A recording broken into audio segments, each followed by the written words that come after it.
My great-grandfather, Marko, moved from Yugoslavia in the mid-30s and stayed in this house with his brother.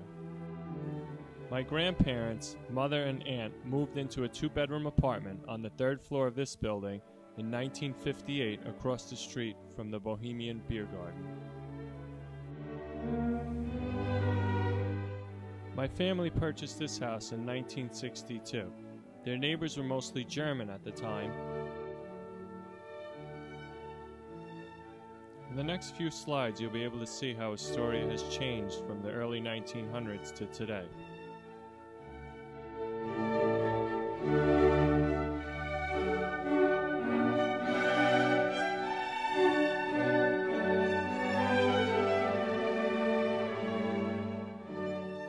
This is an early photograph of the construction of the Hellgate Bridge, originally called the New York Connecting Railroad Bridge. It was built to bring railroad traffic from New York City to New England.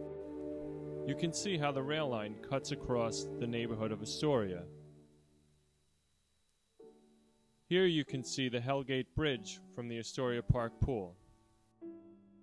Here you can see how Robert Moses split Astoria in half by the building of the Grand Central Parkway. The parkway connects Astoria to outer Long Island.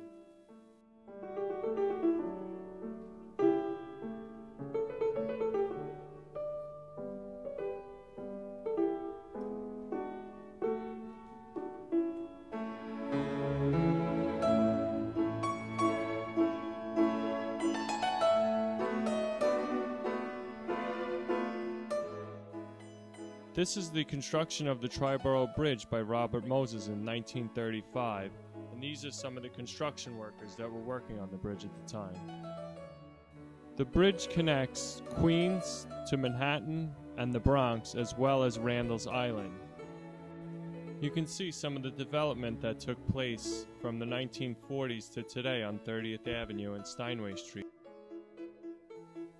Charles Walters is standing near the Astoria Theater of Vaudeville House on Grand Avenue, which is now called 30th Avenue.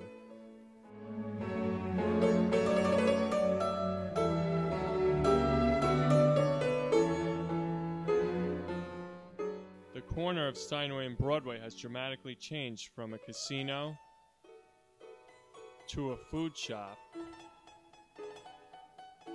to Stevens & Stevens, an electronics store, and currently it's TD Bank. This is Steinway looking north from Broadway. This is how Steinway looks today.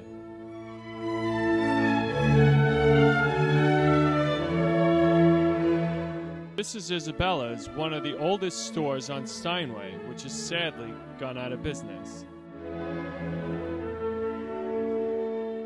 Although much of Astoria has changed, here you can see the Steinway Reformed Church has remained the same.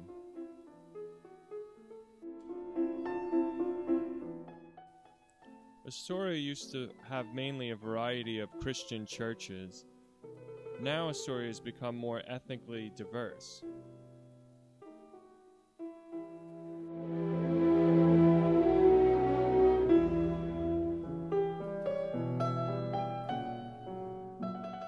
These are the trolley lines that ran up Steinway Street, one from 3rd Avenue and one just came from Long Island City. This is Ditmars Boulevard in 1938, mostly residential.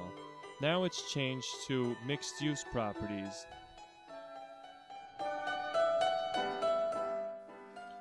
In this photo, you can see the Steinway factory in the background. This is Steinway and Sons' current day. Here's the Steinway factory that was converted into condominiums. This is a waterway behind the Steinway factory where they used to store the wood. Here you can see some of the wood that they store today. This is the Steinway mansion that overlooked the Steinway village and factories. I noticed that the current owner kept the same alarm clock as the Steinways.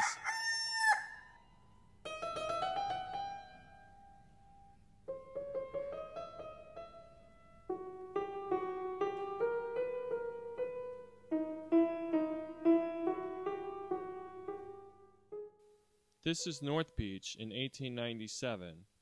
Today you can't even see the water due to this power plant. These ladies are taking a dip in the East River when it was clean.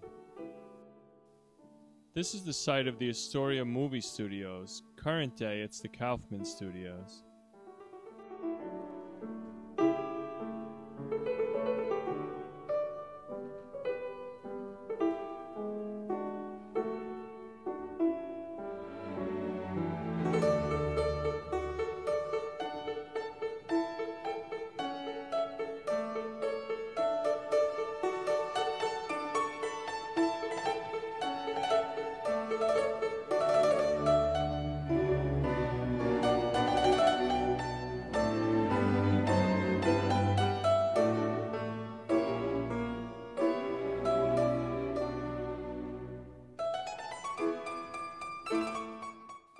This is the community garden inspired by Michelle Obama, across the street from Ravenswood Public Housing.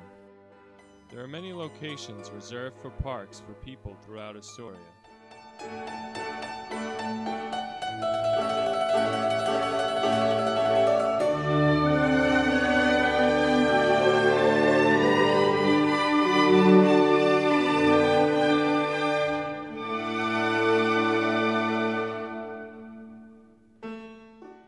Before this became Socrates Sculpture Park, it was a landfill.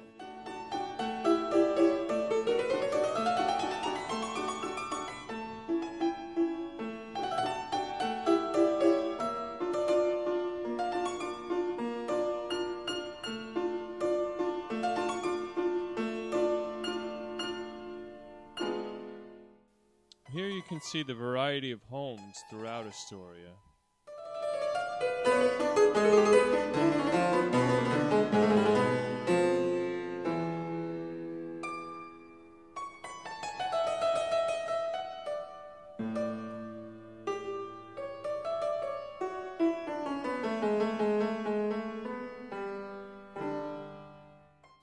This is the Lent-Riker Smith home, built in 1656. It's the oldest privately owned lived-in house in America.